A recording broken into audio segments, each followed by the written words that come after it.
నేటి అంశము 10A3 కుటుంబ సమస్యలకి మూల కారణాలు, ముఖ్య కారణాలు. కుటుంబ సమస్యలకి కారణాలు గొడవలు, గిల్లి కజ్జాలకి, మానవుల ద్వంద్వ ప్రవృత్తి, మానవుని పాప స్వభావం. సంతోషంగా ఉండే సంసారాలన్నీ దాదాపుగా ఒకటేలాగా ఉంటాయి. సంతృప్తి లేని సంసారాలలోనే అసంతృప్తికి రకరకాల కారణాలు ఉంటాయి అని టాల్స్టాయ్ చెప్పారు. మూల కారణాలు: 1. వైవాహిక పునాది గట్టిగా లేకపోవటం, దేవుని ఉద్దేశాలు గ్రహించక దేవుని సూచనలు పాటించకపోవటం. దేవుని సూచనలు ఏమిటి? 5. విడనాడుట, హత్తుకొనుట, ఏక శరీరమగుట, మరి దాపరం లేకుండా ఉండటం, కూడుట. 2. తమ తమ పాత్రలను, విధులను, ధర్మాలను, కర్తవ్యాలను సక్రమంగా నెరవేర్చకపోవటం. 3వది జీవిత ప్రాధాన్యతలలో తేడాలను గ్రహించి జీవించలేకపోవటం. 4. సీపుడు తత్వాల్లో ఉన్నటువంటి తేడాలని అర్థం చేసుకుని లేకపోవటం, దానికి తగ్గట్టుగా నడుచుకోలేకపోవటం. 5.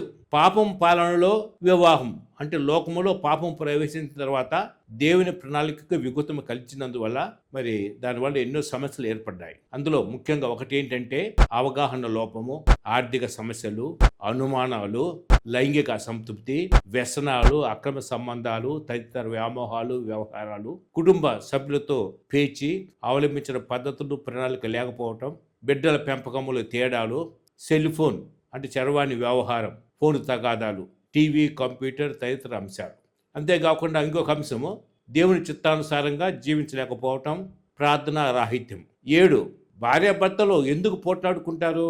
వారు అలా పోట్లాడుకోవటానికి దేవుడు వివాహ బంధాన్ని ఏర్పాటు చేశాడా? దీనికి పరిష్కారం లేదా? అసలు పోట్లాడుకోని వారు భార్యాభర్తలే కాదని లోకోక్తి ఉన్నది. 2 విభిన్న లింగ జాతి వ్యక్తులు పెళ్లి ప్రమాణం ద్వారా ఒకరికొకరు త్యాగముతో, సమర్పణలో ఒకరి ఆధీనంలోకి మరొకరు వచ్చుట చాలాసార్లు బాధాభయము, ఎప్పుడు కూడా చిక్కు సమస్యే, కష్ట నష్టాలతో కూడుకున్న బంధమే. మరి మీ కుటుంబాలలో గొడవలకు కారణం ఏమిటి అడిగితే చాలా మంది చెప్పేది ఏంటి? దంపతులు హృదయాంతరంగాను అని పర్యవసానాలు అంటే ప్రభావం చెబుతారు, కానీ వ్యక్తుల నడవడికను తెలుపుతారు, కానీ సమస్యలకు ముఖ్య కారణాలు చెప్పరు.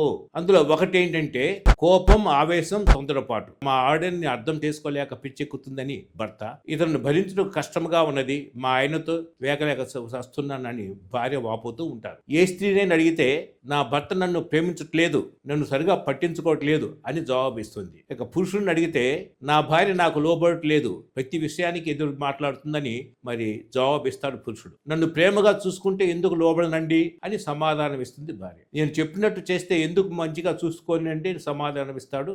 2 ముఖ్యమైన కారణాలు ఏంటంటే 1. తమ సుఖమే ప్రధానమని స్వతంత్రముగా భావించుట.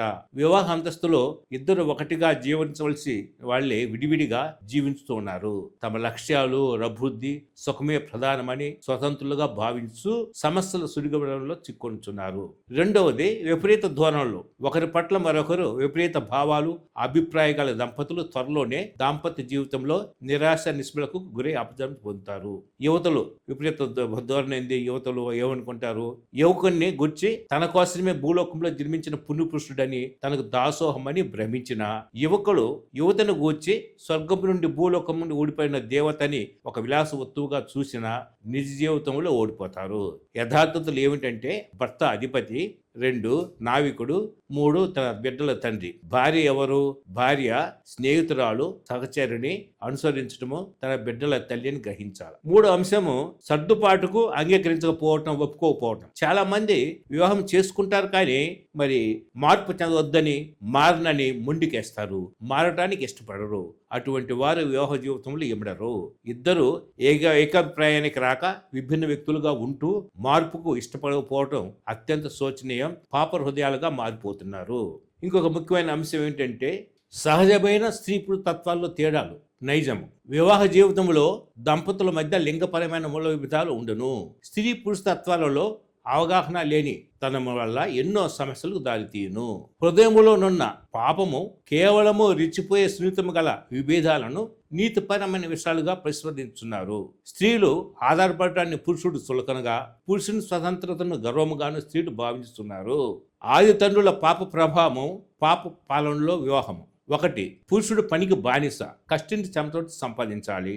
స్త్రీకి ఏమన్నా ప్రసవ వేదన, నీ భర్త ఎడల నీకు కోరిక కలుగును, అతడు నీ మీద పెత్తనము చేయును. భూమి శాపగ్రస్తమైనది, మరణం కూడా సంభవించింది. జన్మపాప ఫలితమున పురుషులు మరి పెత్తందారితనము, అధికారము, చలాయింపు స్వభావము, స్వసుఖము, లొంగదీసుకొనుట, దౌర్జన్యము, గర్వము, వేధింపులు, ఇంద్రియ వాంఛలు, మోహము.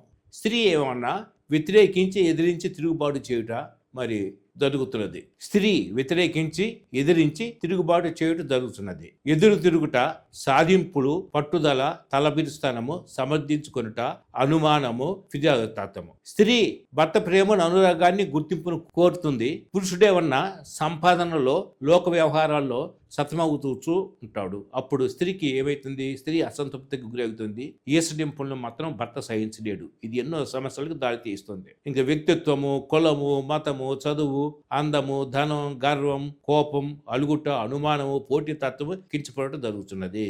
గమనిక, ఎవరు ఎవరిని మార్చలేరు, తాము మాత్రమే మార్చుకోవాలి. మంచి భర్తగా, మంచి భార్యగా ఉండాలా. దేవుని సహాయంతో, ప్రార్థనతో తన ప్రవర్తన ద్వారానే ఎదుటి వ్యక్తిని ప్రభావితం చేయవచ్చును, చేయుచున్నారు కూడా. ఇది నిత్య సత్యము. మానవుని ద్వంద్వ ప్రవృత్తి, మానవుని పాప స్వభావం ఏమిటంటే, నేను చేయగోరు మంచి చేయలేక చేయగోరిన చెడును మాత్రమే చేయుచున్నాను. నా యందు నివసించున్నటువంటి పాపమే దాన్ని అట్లా చేయుచున్నది. నన్ను మరణముకు లాగుపోతున్నటువంటి ఈ శరీరం నుండి ఎవరు ఉద్ధరిస్తాడు? వారెవరు అని పులికేక వేస్తాడు. కానీ దేవుడే అతన్ని మార్చగలడు. దైవ జ్ఞానము, లోక జ్ఞానము లోపించుట, మెలుకులు తెలియకపోవటం వలన కూడా సమస్యలు ఏర్పడుతున్నాయి. అందువలనే ఒక దేవుని వాక్యం ఏమున్నదంటే, మెలుకువతో జాగ్రత్తగా ఉండాలా, సర్పం వలె తెలివితోనూ పావురవల వలె నిష్కపటముగా మెలుగుతూ జీవించాలి ఈ భూలోకంలో.